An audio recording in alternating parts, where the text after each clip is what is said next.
Everyone, कैसे हो बच्चों। आपका मॉडर्न फिजिक्स का एक टॉपिक कवर अप हुआ है बच्चे। उस टॉपिक का नाम था ड्यूअल नेचर ऑफ मैटर, जिसमें आपने क्या पढ़ा है, आइंस्टाइन्स फोटो इलेक्ट्रिक इफेक्ट, पहले experimental performance by hertz photo electric effect के ऊपर आइंस्टाइन का एक्सपेरिमेंट पढ़ा आपने। फिर आपने डी ब्रॉगलीज का कंसेप्ट पढ़ा है, और मैंने थ्योरेटिकली आपसे शेयर किया था डेविसन जर्मर एक्सपेरिमेंट, एक्सरेज की प्रोडक्शन, एक्सरेज की प्रॉपर्टीज, एक्सरेज के साथ लिंक्ड कुछ क्वेश्चंस, सारा कुछ आपसे शेयर किया है। तो वो टॉपिक आता है ड्यूअल नेचर ऑफ मैटर और इलेक्ट्रॉन एंड फोटोन। तो हम आज अपना नया टॉपिक आगे शुरू करने जा रहे हैं, which is based on atomic models. अगला चैप्टर है ये आपका एटॉमिक मॉडल्स में, आपने केमिस्ट्री सेक्शन में पढ़े हुए हैं, बड़ा कंफर्टेबल रहेगा ये टॉपिक आपको। थॉमसन्स मॉडल ऑफ एटम पढ़ा आपने, रदरफोर्ड गोल्ड लीफ एक्सपेरिमेंट और रदरफोर्ड मॉडल ऑफ एटम पढ़ा आपने। देन आपने क्या बोहर का मॉडल पढ़ा, जिसके बारे में सबसे ज्यादा क्वेश्चन फिजिक्स में आते हैं। ठीक है, तो आइए बच्चा लोग स्टार्ट करें आज का लेक्चर। अपने पेन कॉपीज निकालिए और पढ़ना शुरू कीजिए। ये चैप्टर बहुत ही अच्छा होने वाला है, समय लगेगा होपफुली आपको भी ये चैप्टर ऑलरेडी आता है, तो मेरे पास तो कुछ जो मॉडल्स हैं वो वही रहेंगे, नया कुछ बताने वाला नहीं है। आइए स्टार्ट करते हैं आज का lecture. Very first model of atom is, topic का नाम है आपका atomic models.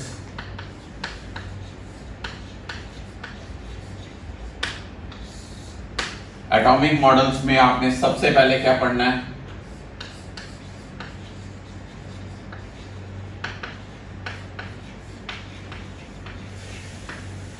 Thomson's model of atom. Thomson's model of atom क्या है? प्लम पुडिंग मॉडल भी कहते हैं इसको, ठीक है ना। क्या माना था उसने? वाटरमेलन के साथ कंपैरिजन भी किया था कि एटम एक डेंस स्फीयर है, वाटरमेलन में जैसे सीड्स एम्बेडेड है। याद आ गया, केमिस्ट्री वाले टीचर्स बड़े अच्छे से करवाते होते हैं आपको। और न्यूट्रल है, जितना पॉजिटिव चार्ज उतना ही क्या नेगेटिव चार्ज है, ये सारी चीज। पुडिंग में प्लम्स एम्बेडेड है, वो नेगेटिवली चार्ज इलेक्ट्रॉन्स हैं, बाकी चीज पॉजिटिव है। जितना नेगेटिव चार्ज उतना ही पॉजिटिव चार्ज, तो इलेक्ट्रिकली क्या हुआ, एटम न्यूट्रल हुआ। राइट, तो write down first of all Thomson's model of atom. Number 1, an atom is a solid sphere. An atom is a solid sphere in which entire positive charge and mass, entire positive charge and mass is uniformly distributed. Is uniformly distributed. Entire positive charge and mass is uniformly distributed. ठीक है, पहली बात Thompson ने कही कि atom एक sphere है जिसके ऊपर, जिसके अंदर सारे का सारा मास और चार्ज जो है वो यूनिफॉर्मली डिस्ट्रीब्यूटेड है। ठीक बात। नंबर टू क्या उसने कहा, the electrons which are the negatively charge particles, the electrons which are negatively charge particles are embedded in this sphere, are embedded in this sphere like seeds of the watermelon, like seeds in the watermelon or seeds of the watermelon.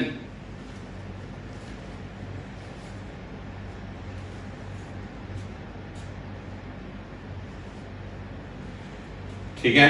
Number 3, this model successfully explains, this model successfully explains the phenomena of thermionic emission, photoelectric emission,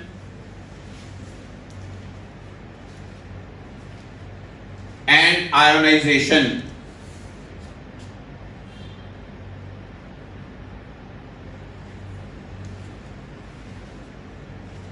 Number 4, this model couldn't explain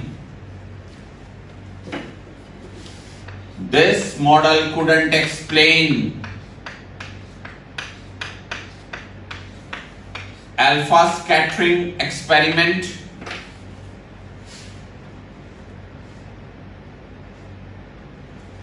and origin of different spectral lines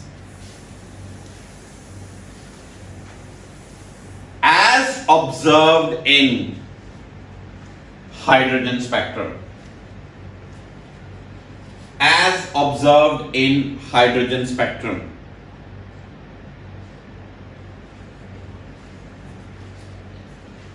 खत्म, कोई कुछ नहीं यार इसमें। Thomson's model of atom chemistry में पढ़ा क्या जी, ये एक डेंस स्फीयर है जिसमें सारा चार्ज, सारा मास जमा है और उसके अंदर इलेक्ट्रॉन्स एम्बेडेड है, like seeds in the watermelon और like plums in the pudding. Bogus चीज, कोई लेना देना नहीं इसमें, खत्म। चैप्टर का नाम है एटॉमिक मॉडल। एटॉमिक मॉडल हमने 3 पढ़ने, पहला है थॉमसन मॉडल, दूसरा है रदरफोर्ड मॉडल, तीसरा है बोहर मॉडल। एक का खत्म हो गया, कभी पेपर में आएगा कभी नहीं आएगा पेपर, अभी कुछ नहीं लेना।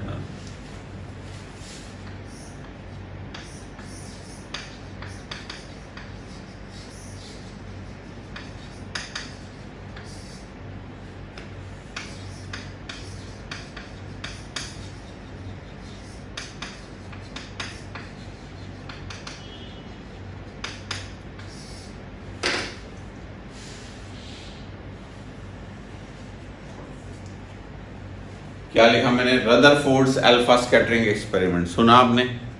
हाँ जी भव्या, किसने किया था ये alpha scattering experiment? Sir Rutherford ने लिखा। आपने लिखा एब्सोल्युटली रॉन्ग, ये इसने नहीं किया था, ये रदरफोर्ड ने नहीं किया था। हाँ जी सना, किसने किया था?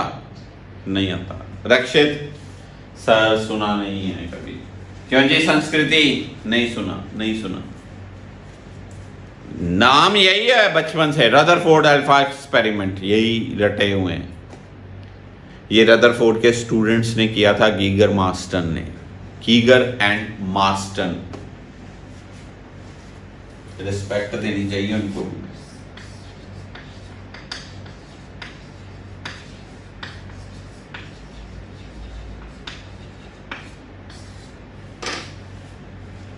चार साल पहले सीबीएसई के फाइनल पेपर में आया था, गीगर मार्स्टन एक्सपेरिमेंट एक्सप्लेन करो। बच्चों को पता ही नहीं था, कहते आउट ऑफ द सिलेबस आ गया। ये क्या है? जिस चीज़ को बताया गया था, हमने बताया हुआ था, वो पेपर में अटेम्प्ट कर पाए क्वेश्चन, अदरवाइज बाकी बच्चे गुल हो गए कि ये तो आउट ऑफ द सिलेबस आ गया क्वेश्चन।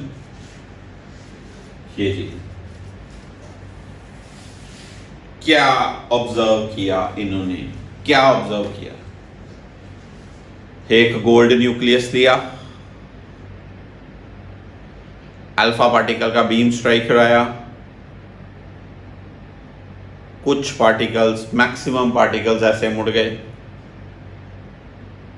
कुछ सीधे गए, बहुत थोड़े rarely an alpha particle retraced its path, और याद आया कुछ। ये उन्होंने प्रैक्टिकली ऑब्जर्व की कुछ बातें।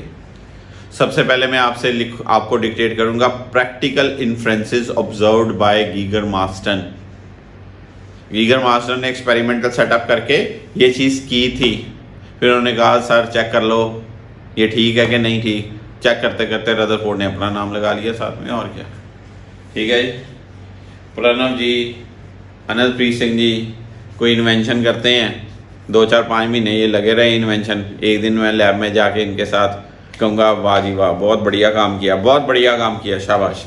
नाम मैं अपना ले लूँगा कि ये बेदिसर ने किया जी एक्सपेरिमेंट, ये ऐसे ही हुआ था। गीगर मार्शन प्रैक्टिकल करते रहे, नाम रदरफोर्ड ने ले लिया, दैट्स ऑल। पर उसके ऑब्जर्वेशंस को, जो मॉडल को स्टेट किया, वो सर रदरफोर्ड ने ही किया था। उसके अकॉर्डिंगली फिर Rutherford alpha experiment and model of atom आता है। तो पहली ऑब्जर्वेशन जो सबसे पहले लिखिए, observations from the experiment. Number 1, most of the alpha particles, most underline of the alpha particles pass through the foil straightway undeflected. Pass through the foil straightway undeflected.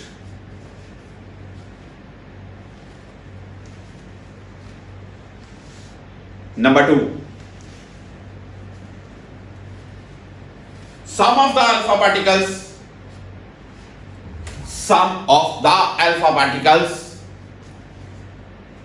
were deflected through small angle.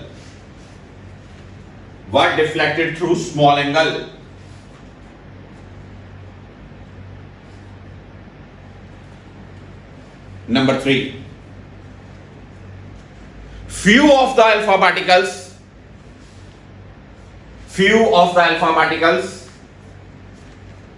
were deflected through large angle.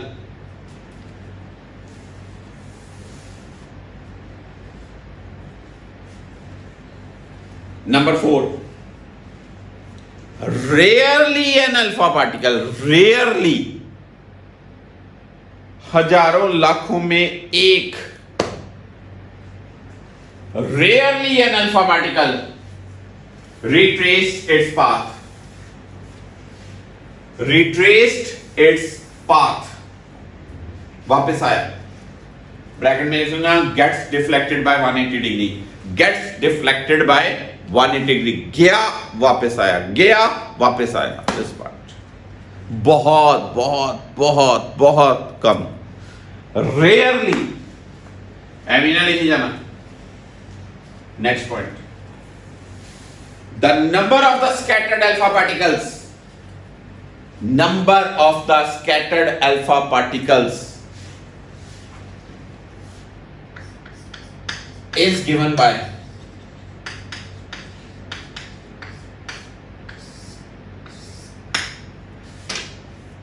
n proportional to 1 by sine power 4 theta by 2. Theta angle of deflection,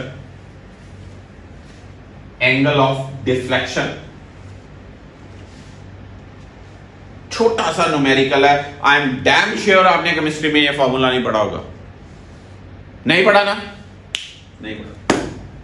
n proportional to 1 by sine power 4 theta by 2। अगर आप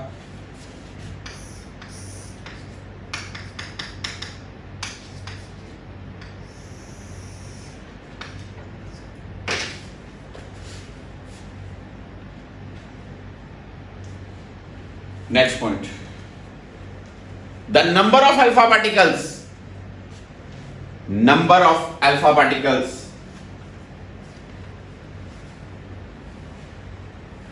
scattered in a particular direction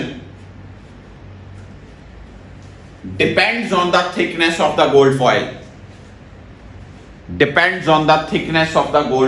as n1 by n2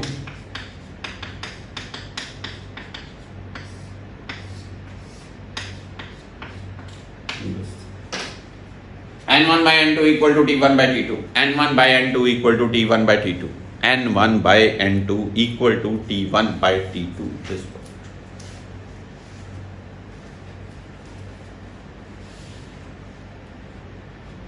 next point, ये जो mathematical मैं दे रहा हूं ना, ये physics है मेरी, केमिस्ट्री वाला नहीं करा बोगस। अब एक और बात सुनना,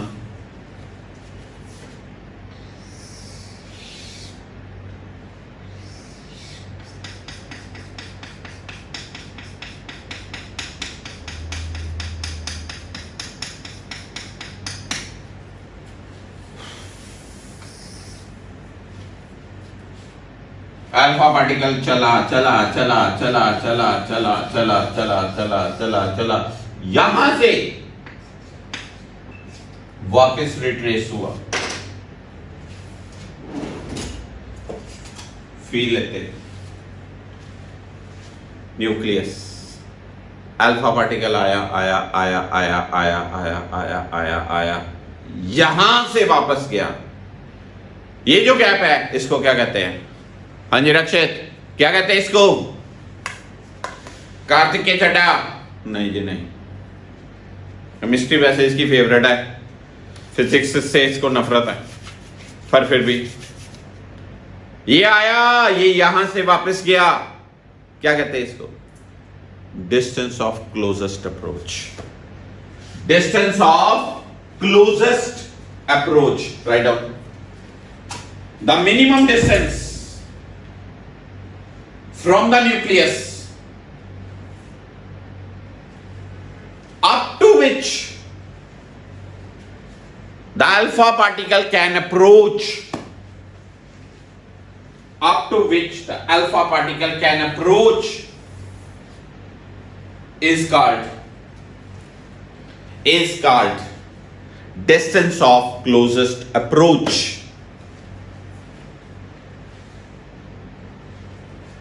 is called distance of closest approach। Alpha particle आया, आ रहा है आ रहा है आ रहा है आ रहा है आ रहा है, कौन सी एनर्जी के साथ? कहते हैं काइनेटिक एनर्जी के साथ। ये आया आया आया आया आया आया, यहां रुक गया, सारी की सारी kinetic energy electrical potential energy में कन्वर्ट हो।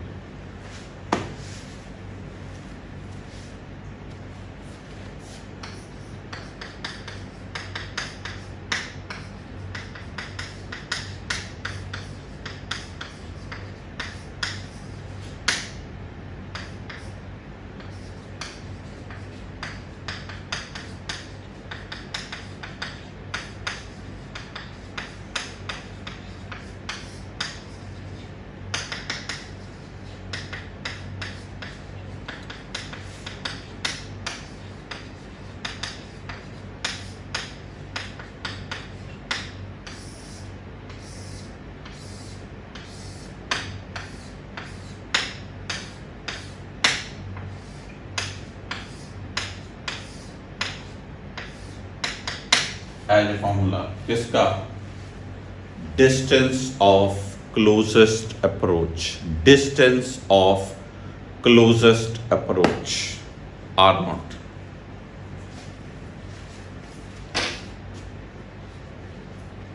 न्यूमेरिकल्स के लिए हेल्पफुल होना।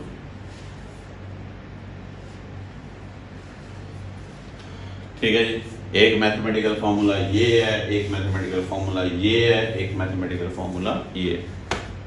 एक और चीज, एक अल्फा पार्टिकल ऐसे आया और ऐसे मुड़ गया, इसको क्या कहते हैं?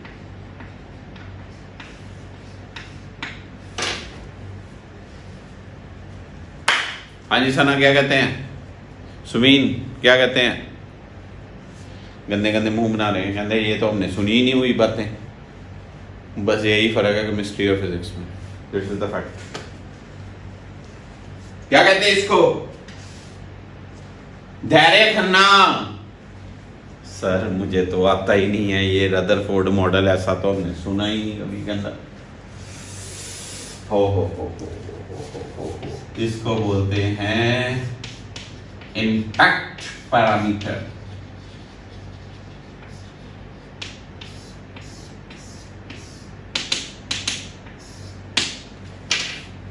Impact parameter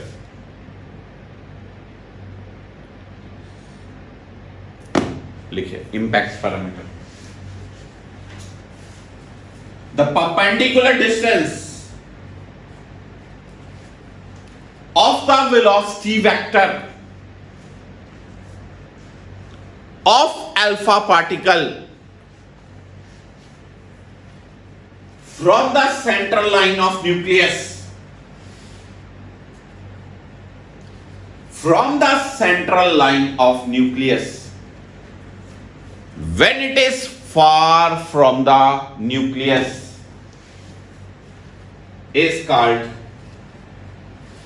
impact parameter, is called impact parameter.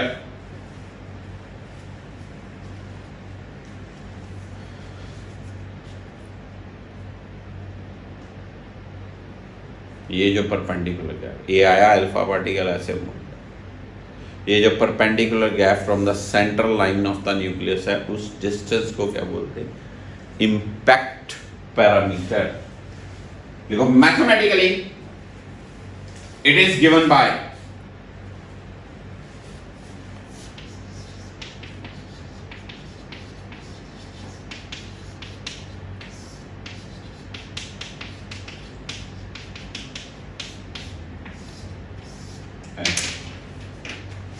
Z e square cot theta by 2 4 pi epsilon naught kinetic energy.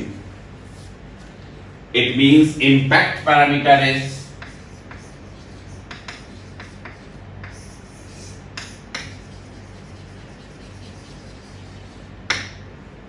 where theta is the angle of deflection.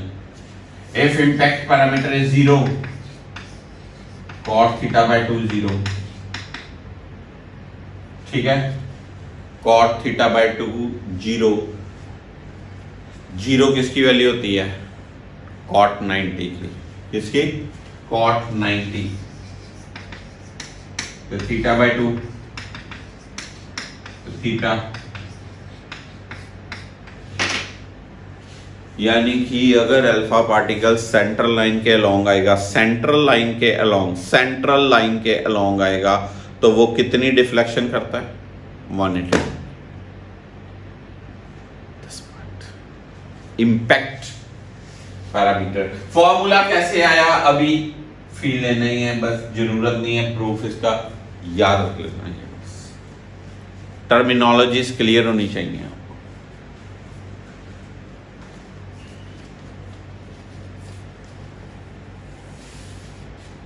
ठीक है, ये क्या थी भाई? Observations observed by Giger and Maassen during the gold foil experiment. During the gold foil experiment करते जो observations observe की गई, ये वो थी. पक्का लिखिए. Rutherford's model of atom. Rutherford's model of atom. Number 1.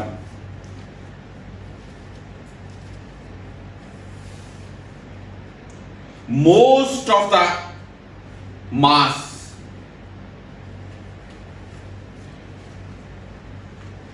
and entire charge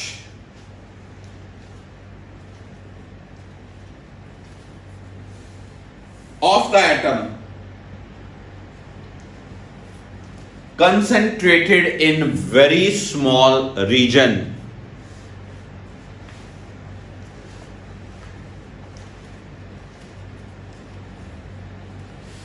called atomic nucleus. Atomic nucleus. Number 2.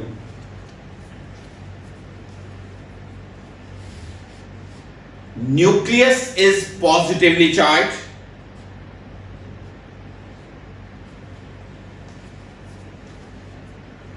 and its size is about 1 Fermi, stands for -15 meter.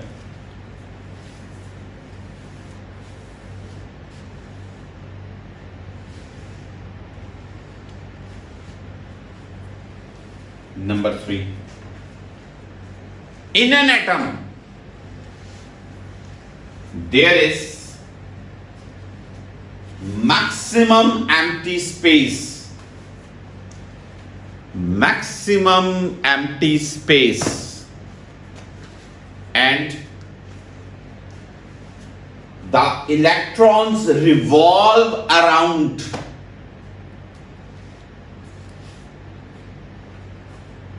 the nucleus in the same manner as planets revolve around sun. As planets revolve around sun.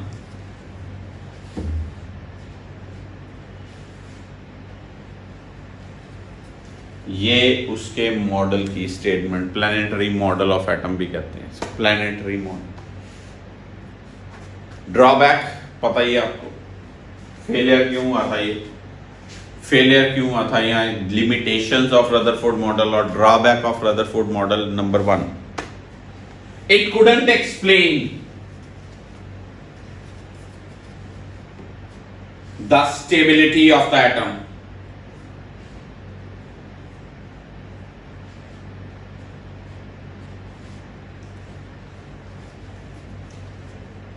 Because as we know, the accelerated charge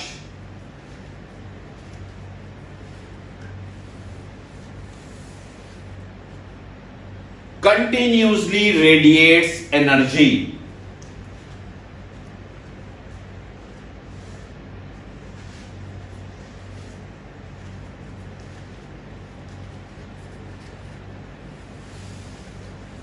thus the electron while revolving around atom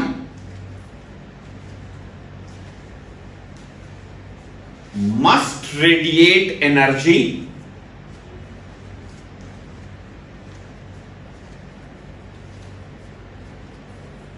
and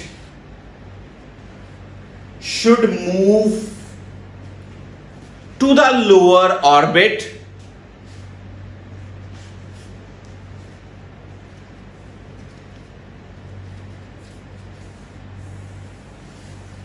of decreasing radii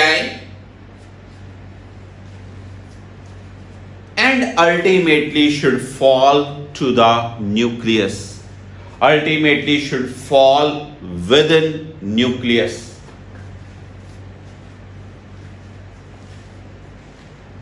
हमें पता है कोई accelerated charge particle अपने around energy radiate करता है, nucleus के around electron घूम रहा है, इसका मतलब ये मोशन में, एक्सेलरेटेड मोशन में है और एनर्जी रेडिएट करेगा।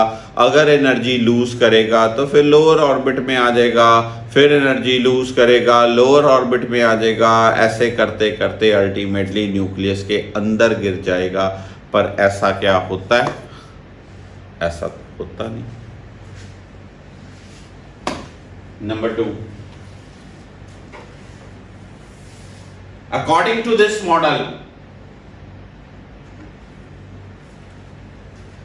the spectrum of the atom must be continuous. However,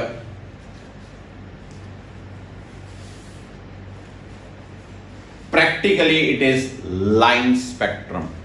spectrum की अलग अलग तरह से टाइप्स होती हैं, कंटिन्यूस, लाइन, बैंड। एक्चुअली ये क्या है? Line spectrum.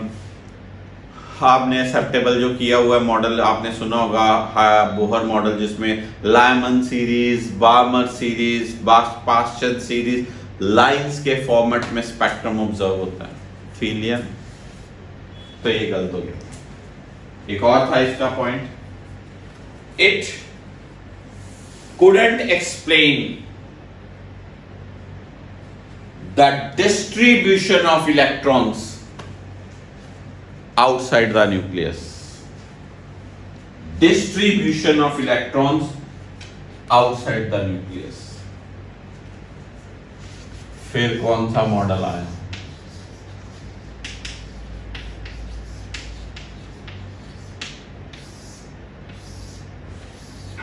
Bohr's model of atom, जो एक्सेप्टेबल है अभी तक। ठीक है जी, बोहर्स मॉडल ऑफ एटम। कहानियां ना करें तो 3 इसके मेन मैथमेटिकल पोस्टुलेट्स होते हैं, पहले सुन लो। सेंट्रल कोर है न्यूक्लियस जिसमें पॉजिटिव चार्ज है। सुनो पहले सुनो, इसके अराउंड इलेक्ट्रॉन्स घूम रहे हैं। इलेक्ट्रॉन और न्यूक्लियस में एक फोर्स है, कूलम फोर्स। वो coulomb force centripetal force provide कर रही है, सेंटर की तरफ इसको खींचे हुए। एक पॉइंट, जब ये घूम रहा है तो इसका एंगुलर मोमेंटम mvr वो किसके इक्वल है, nh/2 integral multiple of h/2। तीसरी मेन बात, जब इलेक्ट्रॉन हायर ऑर्बिट से लोअर ऑर्बिट में आता है तो रेडिएशंस मिट करता है, एनर्जी मिट होती है। E equal to h nu, h nu is always equal to E2 minus E1। Main ये 3 पॉस्टुलेट्स हैं। इन पॉस्टुलेट से मैंने बड़े ही सारे पॉइंट्स एक्सप्लेन किए। लिखें, according to this model of atom,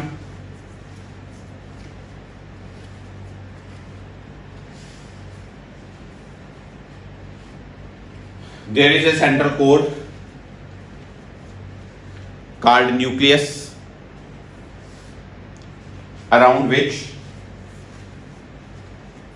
electrons keep on revolving. Electrons keep on revolving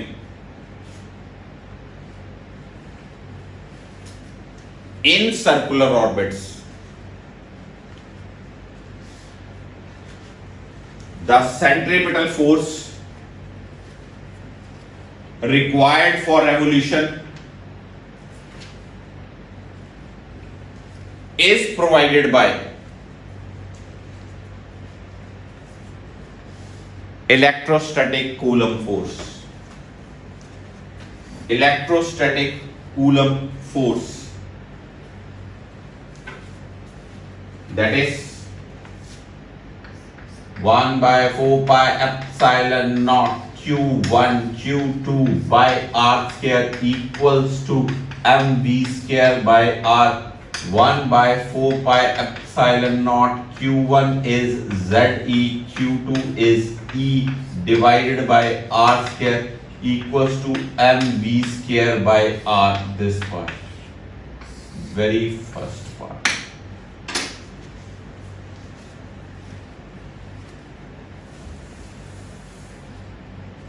Number 2, the angular momentum of the revolving electron. Angular momentum of the revolving electron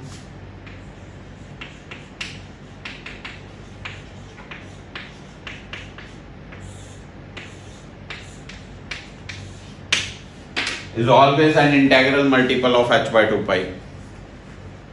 mvr equal to nh/2 pi. All are familiar with this.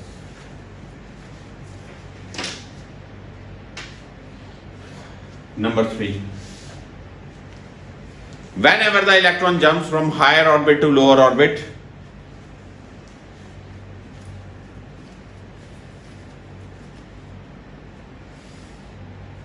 radiations are emitted.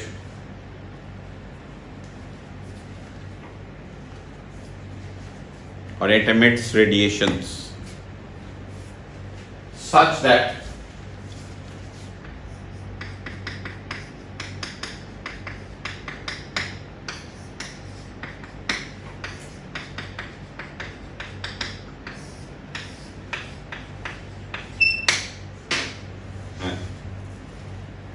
h nu equal to E2 minus E1.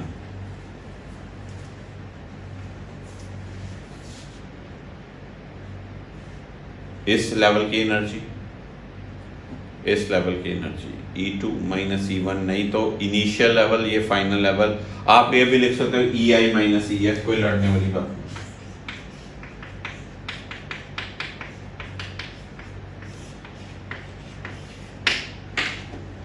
आपको sir 2 1 क्यों कर दिया, 3 2 क्यों नहीं किया, 2 4 क्यों नहीं किया। ये इनिशियल यहाँ पर है, जब ये यहाँ पर फाइनल स्टेट पे आएगा, initial energy minus final energy that is equal to energy emitted this part.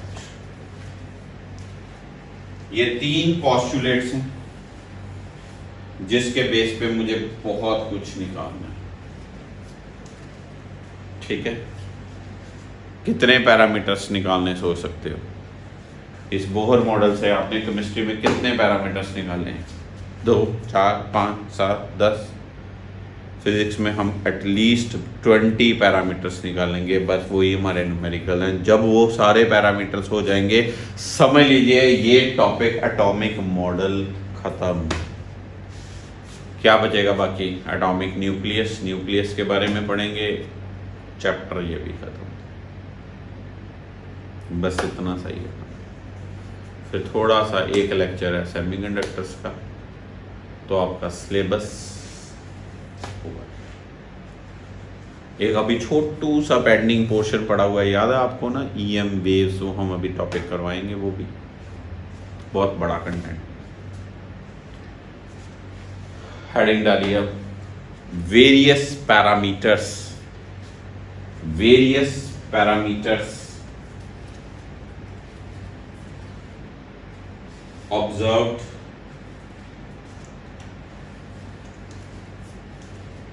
from Bohr's postulates.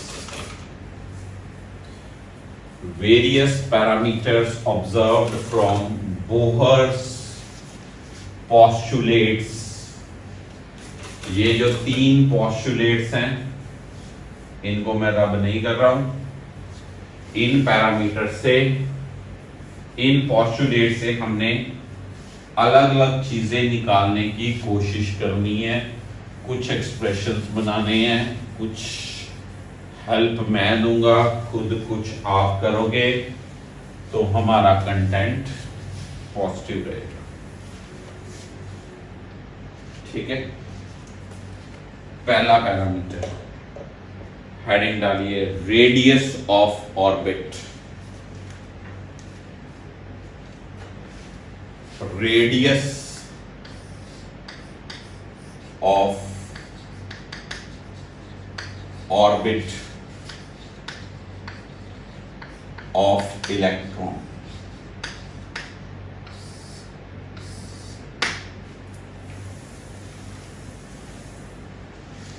कैसे कैसे करें,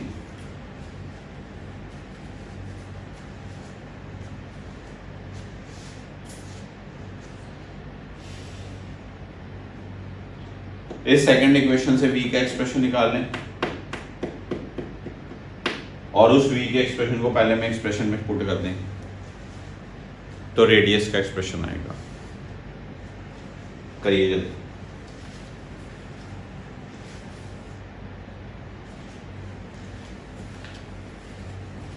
from second equation NH/2 pi mr. In the first equation,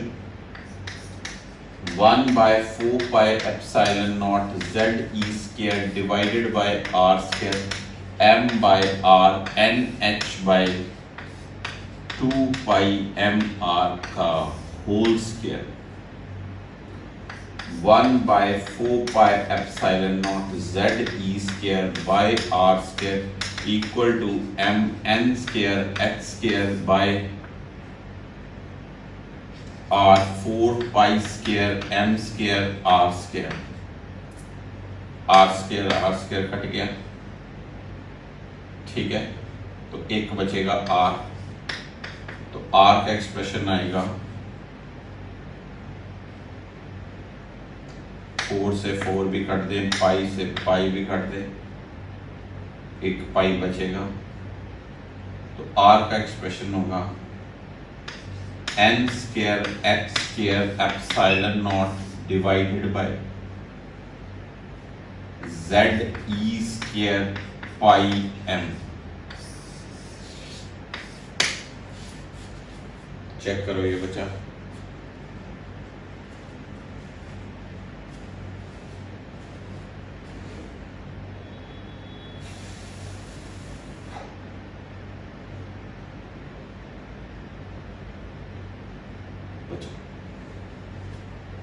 this part, इसका मतलब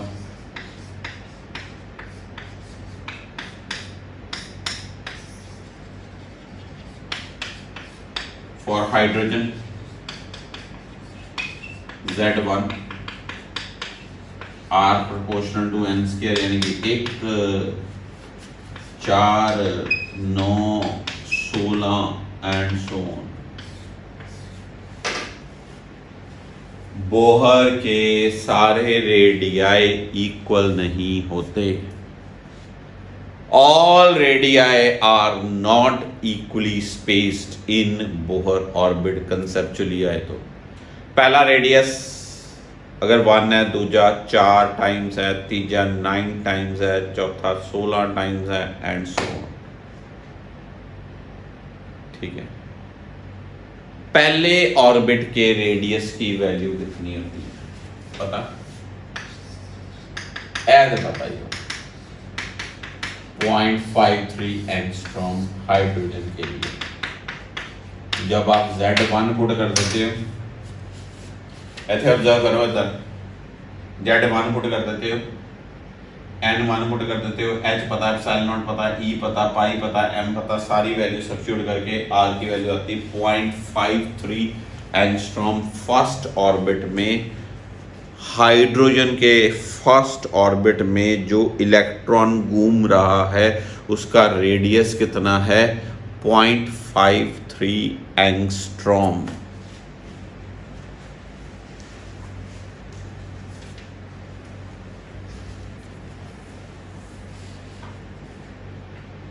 समझे बात को? पक्का। Second point, velocity of electron।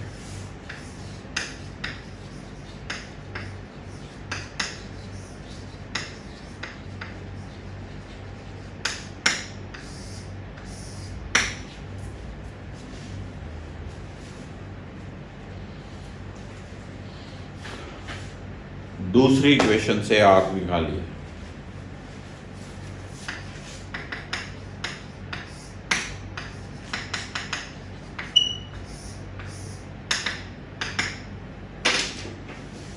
ये आ रहा है, आया?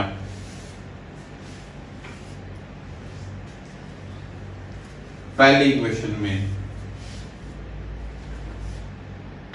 1/4 pi epsilon naught Z(E)² by R mv²।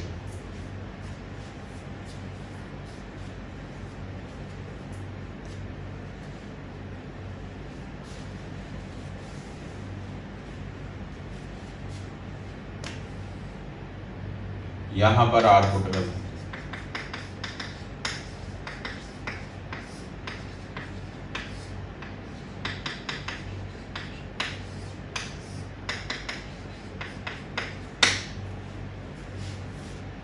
ये बनेगा 1/4 pi epsilon naught Z(E)² 2 pi mv by nh mv²। एक v उड़ गया, एक m उड़ गया, यहां से v आया, Z(E)² 2 पाई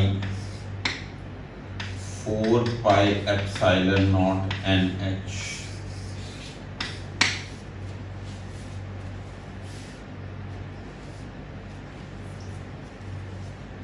यानी कि v proportional to z by n।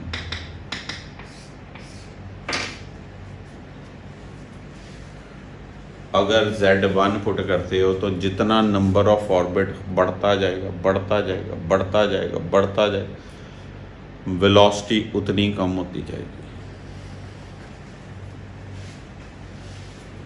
Velocity उतनी कम होती जाएगी। बहुत ज़रूरी बात, बहुत ही ज़रूरी बात।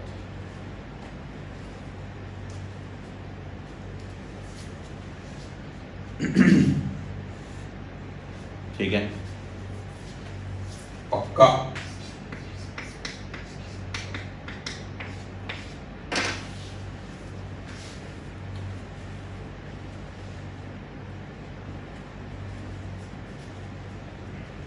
एफ आई कटना है, कट दो, ये 2 कटना है, कट दो, ये क्या बन जाएगा Z E square by 2 epsilon naught N H.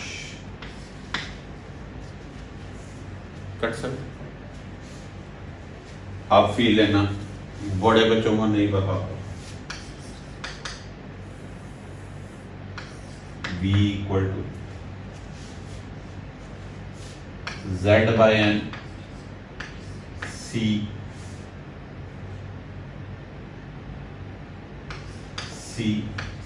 E square by 2 epsilon naught n 2 epsilon naught h. क्या किया मैंने, c से मल्टीप्लाई किया, c से डिवाइड किया। c क्या है, वेलोसिटी ऑफ लाइट। जब ये घूम रहा है तो इसकी वेलोसिटी का कंपैरिजन लाइट की वेलोसिटी से किया जाए। ऐसा सारी चीज एक कांस्टेंट, तो v अल्फा z c बाय n। What is this alpha, क्या कहते हैं इसको, बड़े बच्चों को नहीं पता। सच्चाई वाली बात है, बड़े बच्चों को नहीं पता। नहीं ना पता भव्या, नहीं पता। Fine structure constant,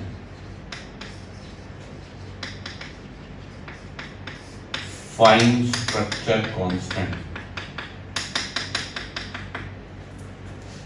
fine structure constant alpha. क्या वैल्यू होती है इसकी,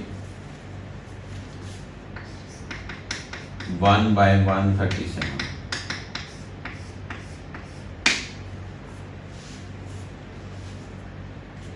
अब सुनो, v आया 1/137 ZC/n for hydrogen Z1 in first orbit N1। तो V क्या आया 1/137 टाइम्स ऑफ C। काफी इंपॉर्टेंट बात है, यानी कि इलेक्ट्रॉन जब घूम रहा है तो पहले ऑर्बिट में हाइड्रोजन के अंदर, हाइड्रोजन के लिए पहले ऑर्बिट में इलेक्ट्रॉन की velocity 1/137 times of velocity of light होती है। करिए नोट।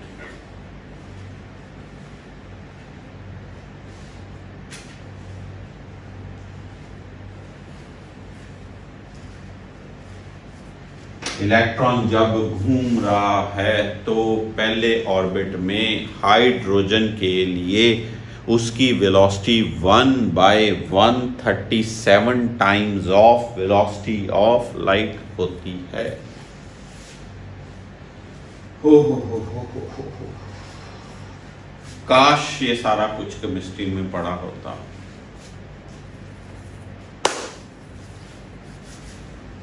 नहीं,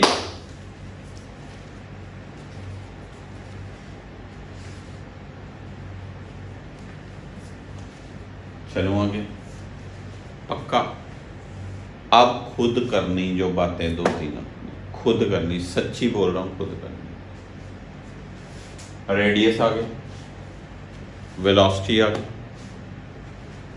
तीजा parameter angular frequency of electron.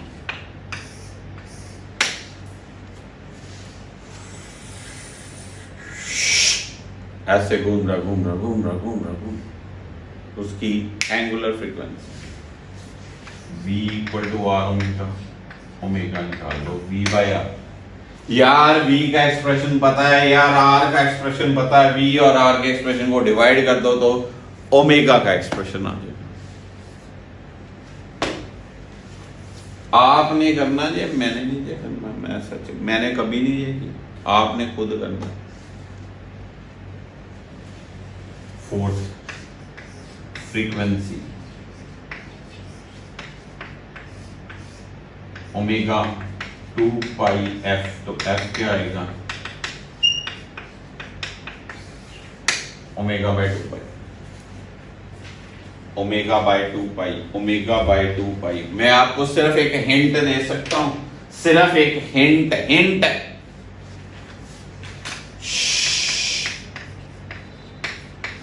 ये z square by n cube होगा, z square by n cube.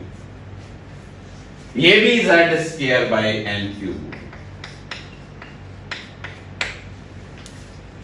बाकी सारे constants. Fifth point,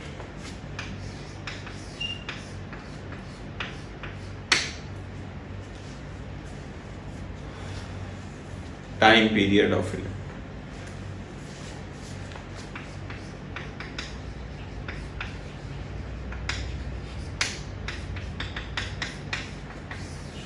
reciprocate of frequency, ये n cube by z square.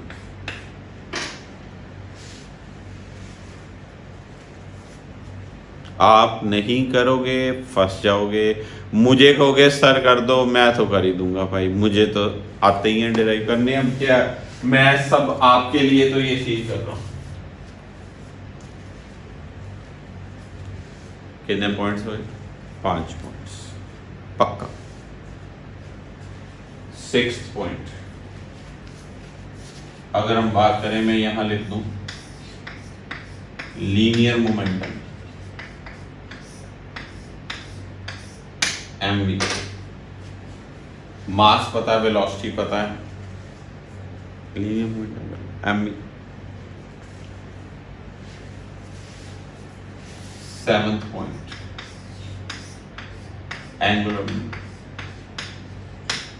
या mv। यार करने की लोड ही नहीं, कई बच्चे करते हैं, कई कह देते हैं v पुट करो, r पुट करो, m से मल्टीप्लाई करो। ओ यार दिया हुआ है, करना क्या, mv r दिया तो हुआ है, क्या है NH/2 पाई।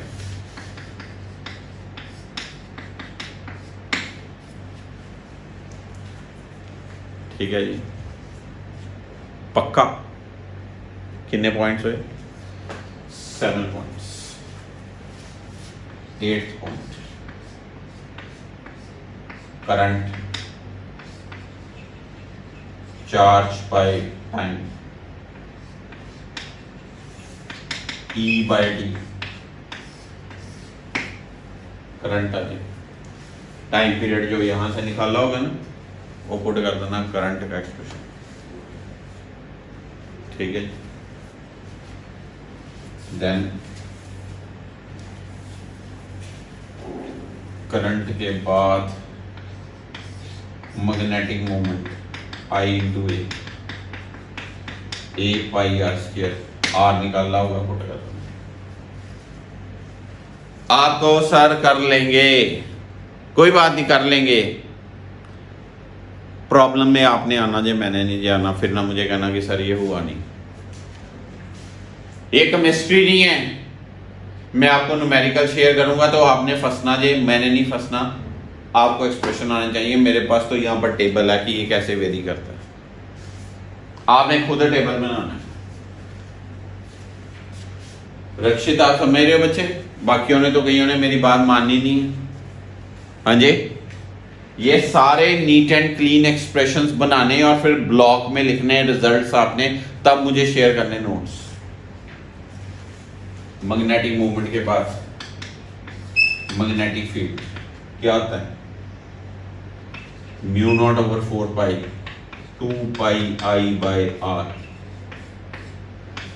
n ऑर्बिट में जब कोई चार्ज पार्टिकल सर्कल में घूमे तो magnetic field at the center क्या होता है? μ0/4 pi 2 pi ni/r, 2 pi ni/r। I पता, r पता, पुट करके expression.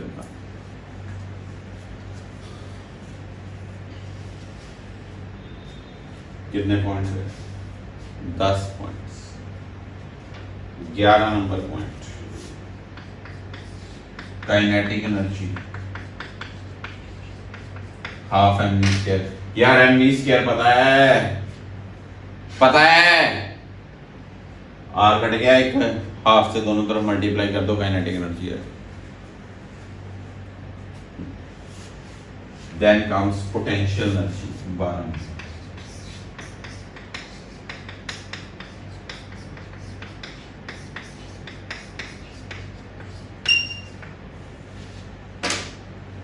1/4 Q1 Q2 by R। Q1 ZD, Q2 minus e. Minus क्यों? क्योंकि पोटेंशियल एनर्जी नेगेटिव भी होती है। Q1 क्या लगाना है? ZD। Q2 क्या लगाना है? Minus E by R. R क्या? Radius. Potential energy, kinetic energy पता, पोटेंशियल एनर्जी पता, दोनों को जोड़ दो, टोटल एनर्जी आ जाएगी। क्या आएगी? Total energy. तो अगला पॉइंट आप बना सकते हो, 13 number point, total energy. Sir कितने पॉइंट्स बनाने हैं भाई? यही तो पॉइंट्स हैं और क्या। यही फिजिक्स में एटॉमिक मॉडल है और कुछ नहीं है। अभी बड़े शून्य मात्र पॉइंट हुए, पता चला। तो आज के लिए अभी फॉर द टाइमिंग बच्चों इतना करते हैं। क्या क्या पॉस्टुलेट्स किए आपने? बोहर के 3 पॉस्टुलेट्स हैं, ये 1 नंबर 2 नंबर 3 नंबर। और उससे आपने कौन कौन से पैरामीटर्स डिफाइन करने हैं? पहला रेडियस, दूसरा वेलोसिटी, तीसरा एंगुलर फ्रीक्वेंसी, फिर फ्रीक्वेंसी, फिर टाइम पीरियड, फिर लीनियर मोमेंटम, फिर एंगुलर मोमेंटम, फिर करंट, फिर magnetic field, kinetic energy, potential energy, total energy. ये सारे के सारे एक्सप्रेशन, टोटल एनर्जी के एक्सप्रेशन बहुत मजेदार हैं, बहुत ही बढ़िया एक्सप्रेशन है। काइनेटिक एनर्जी के एक्सप्रेशन मजेदार है, पोटेंशियल एनर्जी का मजेदार एक्सप्रेशन है। आपने इनके टेबुलर वर्जन्स बनाने की कोशिश करनी है, फिर मैं क्वेश्चन शेयर कर पाऊंगा। ठीक है, एक लेक्चर और बनेगा इसका बोहर मॉडल के, अभी पेंडिंग है कुछ पॉइंट्स, और एक लेक्चर बना देंगे बोहर मॉडल का, फिर एटॉमिक मॉडल का सेक्शन जो है दैट वुड बी ओवर। ठीक है, समय लगा, इजी है, कंफर्टेबल है, कंफर्टेबल है, पर न्यूमेरिकल्स गलत हो जाते होते हैं। न्यूमेरिकल्स बच्चे जल्दबाजी में गलत क्यों करते हैं? क्योंकि ये एक्सप्रेशंस नहीं बनाए जाते। अगर आपने एक्सप्रेशंस नहीं बनाए तो फिर ये इशू रहेगा। So guys, thank you so much for today's lecture. पढ़ते रहिए, आगे बढ़ते रहिए। God bless you all.